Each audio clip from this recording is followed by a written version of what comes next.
All right, this time we're looking at section 5.5, average value of a function.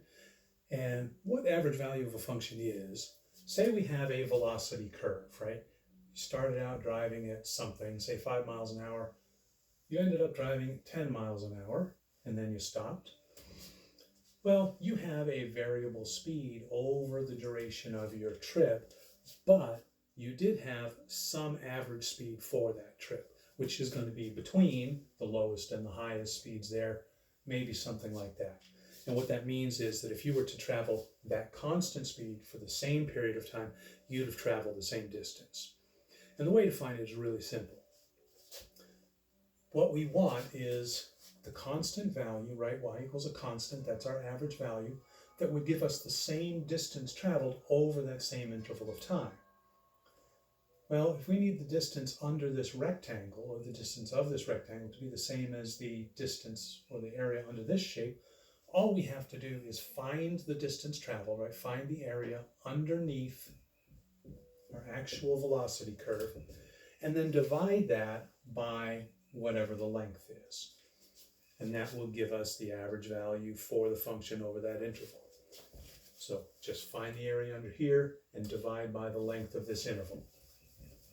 Let's do a couple of these. If we look at this here, y equals 16 over x squared. Put in a 1, we get 16, so it goes from 1 comma 16. Put in a 4, 16 over 4 squared is 1, so 2, 3, 4. We're down to 1, and we've got ourselves some sort of a quote-unquote triangular region.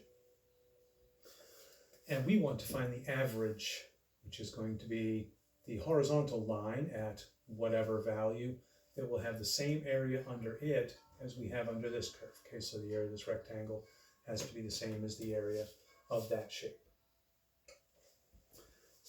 So we find the area under the curve from 1 to 4, 16 over x squared dx.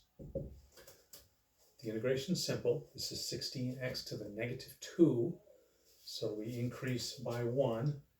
We'll get 16 times x to the negative 1 divided by negative 1 from 1 to 4. Okay. Now that gives us negative 16 over 4 minus negative 16 over 1. That's 4. That's positive 16. So that's negative 4, that's positive 16. That's going to give us 12.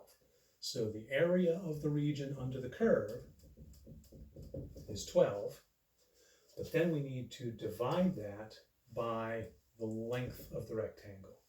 And the length of the rectangle here is 3, and that's always going to be just the upper limit minus the lower limit if you need a formula for that. And that's going to give us 4. Okay. So if you do need a formula for this, I don't think that you should. It's a relatively simple, straightforward concept. The average value for the function is going to be the integral over the interval from a to b of the function dx, and then divide that result by whatever b minus a is. And if you want to do that at the beginning of the process, you're welcome to, or you can wait till the end to do it. The advantage of doing it at the beginning is you won't forget to do it as a last step, but you really should be thinking about what's going on here, right? If you look at the shape of that graph, it's pretty obvious that the average value over that interval wasn't 12. That's far too big. So hopefully you remember to check for reasonableness and remember to do that division at the end. Let's do another one. Y equals sine of x on 0 to pi. You all know what sine of x looks like. Starts at 0, back to 0 when we get to pi. And its highest point is at 1.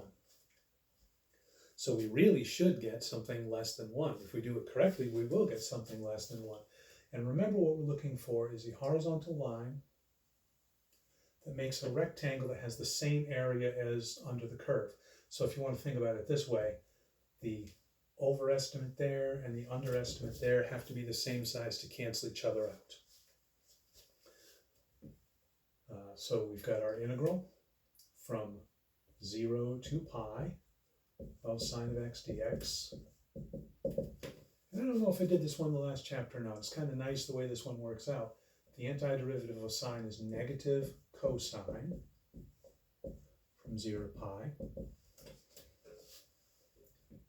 Negative cosine of pi, remember the unit circle, pi is here, cosine's the x-coordinate, so that's -1, so we get -1, minus negative, put a 0 in, 0's here, cosine's the x-coordinate, which is 1, and we get 2. So the area under this curve over the interval is 2.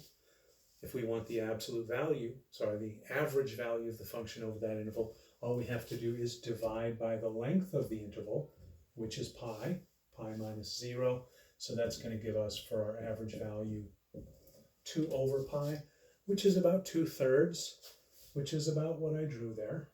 It's about 2/3 the way up from 0 to 1. Seems pretty reasonable. I am happy with that result. Do a couple more of these next time.